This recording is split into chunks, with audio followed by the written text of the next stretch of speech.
Pattern ही पूरा change कर दिया। ठीक है, इसलिए अपने आप पे विश्वास होना चाहिए, कॉन्फिडेंस अपने ऊपर रखना, ना कि किसी दूसरे के ऊपर जा रहे हो कि हाँ बैठे हैं वहां पे हो जाएगा। ठीक है, इस इंटेंशन से काम करोगे तो कभी भी सक्सेसफुल तो नहीं हो सकते। हाँ, भले 2 मिनट की खुशी हो जाएगी जब फर्स्ट आ जाओगे, लेकिन वो तुम भी जानते हो कि वो फर्स्ट मैं जो आई हूं या जो मैं आया हूं ना, वो सब जानते हैं कि वो किस प्रकार से आया हूं।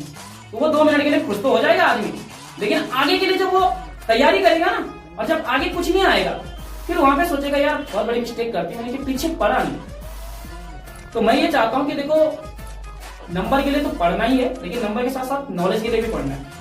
दोनों चीजें मायने रखती हैं हमारे लिए। ठीक है, और इतना मोटिवेट करने के बाद भी अगर तुम्हारे अंदर थोड़ा सा भी जुनून पैदा नहीं होता है तो फिर बेकार है। ठीक है, अब होता है ऐसा है ना, जैसे मैं तुम्हें यहाँ पे समझा रहा हूं अभी। ठीक है, तो तुम्हें थोड़ी देर के लिए सही लेकिन फील हो रहा होगा कि यार हाँ मैं कर सकता हूँ, आई कैन डू दिस, कोई दिक्कत नहीं है, मैं आराम से कर लूंगी यार। लेकिन जैसे तुम यहाँ से बाहर निकलते हो ना, तो हमारा इन्वायरमेंट ऐसा है ना कि मतलब जैसे लोग मिलते हैं हमें, जैसा लोग हमारे साथ रहते हैं, हम उनके साथ ढल जाते हैं, भूल जाते हैं कि अंदर कुछ बताया था। ऐसा होता ही नहीं होता है, अक्सर होता है ऐसा। लेकिन अगर हम उसी सिद्धांत पे काम करें, जैसा बताया गया स्टेप टू स्टेप उस काम को लेके चल रहे हैं, तो मुझे ये बताओ कोई काम इम्पॉसिबल है? कोई भी काम इम्पॉसिबल नहीं होता है। ठीक है, और इसका बेस्ट एग्जांपल तुम्हारे सामने मैं हूं। ठीक है, तो मेरी स्थिति जानते हो हर एक चीज चलेगी, खासतौर पर पढ़ाई से रिलेटेड।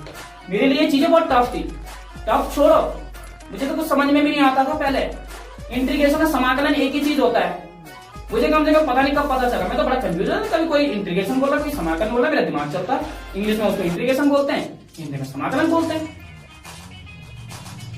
लोगों ने भी कई सारी बातें बोली मुझे, बात स्टार्टिंग लेवल में क्या पढ़ाएगा, कैसे पढ़ाएगा। उनकी बातों पे ध्यान दोगे तो काम कैसे करोगे? हाँ, गलतियां हर किसी से होती हैं, गलतियों से सीख रहे हो और कंटिन्यू अपने आप पे क्या वर्क कर रहे हो, तो आप आने वाले टाइम में बहुत परफेक्ट काम कर सकते हो और आप दिखा सकते हो कि हाँ ऐसा जरूरी नहीं। कुछ लोग होते हैं ना, जैसे मतलब अगर सपोज करो कि जैसे तुम लोग आ रहे हो, जैसे इनके पास मैथ नहीं है, मैं अगर इनको डिमोटिवेट करूं, मैं इनको बोलूं तुम्हारी बस की नहीं, तो अक्सर स्कूल में होता है यार तुम्हारी बस की नहीं है, तो ये लोग क्या सोचेंगे? इनके दिमाग में तो एक ही चीज चलेगा ना, यार अभी ऐसा बोल रहे हैं तो हो सकता है कि हम ना कर पाए। लेकिन मैंने आज तक जितने भी मेरे पास बच्चे आए, चाहे वो कितना भी पढ़ने में कितना भी वीक क्यों ना रहा हो, लेकिन मैंने हमेशा से ये कोशिश रखी है अपनी कि यार इसको फील ना हो, मतलब ऐसा होना चाहिए कि इसको लगना चाहिए मैं कर सकती हूँ इस काम को, या मैं कर सकता हूँ। वो चीज तुम्हारे अंदर होनी चाहिए, और जब तक वो चीज तुम्हारे अंदर है ना, वो बोलते हैं ना हंगर। हंगर का मतलब क्या होता है? भूख। किसी भी काम को करने की क्या भूख, वो खाने वाली नहीं, जैसे तू कह रही थी अभी। ठीक है, खाने वाली नहीं। समझ में आ रही मेरी बात? हंगर मतलब काम को करने का। मैं सच में कह रहा हूँ, जब मैंने इसकी बहन को, कब तेरी बहन कौन सी ईयर में थी? नहीं, सन कौन सा रहा होगा? इसकी बहन रही होगी 21, तो मैं पढ़ा रहा हूँ 2018। तो जिस टाइम इसकी बहन लोग आते थे उस टाइम तो मेरा कोई कॉन्फिडेंस ही नहीं था, फिर भी मैंने पढ़ाया। मतलब मैं तुम्हें एक छोटी सी स्टोरी बताता हूँ, सुना होगा तुमने, अब्राहम लिंकन के बारे में सुना है? कौन था अब्राहम लिंकन? पता है? अमेरिका जैसी कंट्री में, बट वो था बड़ी पुअर फैमिली से। पुअर मतलब होता है गरीब फैमिली से, और अमेरिका का राष्ट्रपति बना।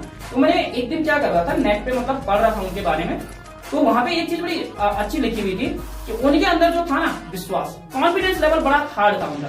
मतलब वो क्या करते हैं, अपने मम्मी के साथ जंगल में जाते हैं, तो जंगल में जाने के बाद वो क्या करते हैं कि जो स्पीच देने का तरीका होता है ना, जैसे हम बोल रहे हैं, क्योंकि कुछ लोगों की जो स्पीच होता है वो क्लियर नहीं हो पाता है, तो वो क्या करते थे, जैसे मतलब जंगल में जाते थे तो वो क्या सोच के काम करते थे पता है? कि यार वो स्पीच देते थे तो जैसे पेड़ पौधे होते थे ना, ऐसा सोचते थे यार मेरे सामने मतलब लोग इकट्ठे हो रखे हैं, तो देखो ना कितना उनका एक पॉजिटिव वो है, यार वो क्या सोच के काम कर रहे हैं। तो वही चीज उनको धीरे धीरे धीरे करके आगे बढ़ाई। मेरे साथ खुद हुआ ऐसा। मैं जब यहाँ पे पढ़ाता था, जब मेरे अंदर कॉन्फिडेंस नहीं आ रहा था, मतलब जैसे मैंने 1 दिन पढ़ाया, 2 दिन पढ़ाया, 10 तक तो बहुत अच्छा था, लेकिन 11th 12th में मेरे को दिक्कत हो रही नहीं। तो मैंने क्या किया, उस टाइम मैं स्कूल में रहता था, ऊपर बोर्ड लेके आया, मैं कोई नहीं रहता था, मैं अकेले अकेले ऐसी जैसे अभी आप लोगों के साथ मतलब बोल रहा हूँ, ऐसे वहां पे पढ़ाता रहता था। क्यों? कि मेरी जो बोलने का टैक्ट है या जो मैं बोल रहा हूँ इस चीज में सुधार हो, और वो चीज तुम्हें दिख भी रही होगी। कभी मेरी जरा YouTube में जाना, आज से 2 साल पहले की फर्स्ट वीडियो देखना और आज की जो प्रेजेंट टाइम की जो वीडियो है उन वीडियो को देखना, कितना जमीन आसमान का फर्क मिलेगा, तुम्हें चीजें समझ में आ जाएंगी। वहां पे तो मुझे बोलना भी नहीं आ रहा था, लेकिन फिर भी मैंने बोला। कमेंट भी पड़े अजीब अजीब से, जरूरी नहीं है भाई, जिस काम को करने के लिए उतरे हो ना तो दो प्रकार के लोग तो मिलेंगे, एक तो टांग खींचने वाले और एक तुमको आगे बढ़ाने वाले। डिपेंड तुम्हारे ऊपर करता है कि तुमने उस काम को किस प्रकार से हैंडल करना है। ठीक, तो जितना मैंने ये बताया है इतना आप लोगों को अच्छे से आना चाहिए। क्लियर हो रही मेरी बात?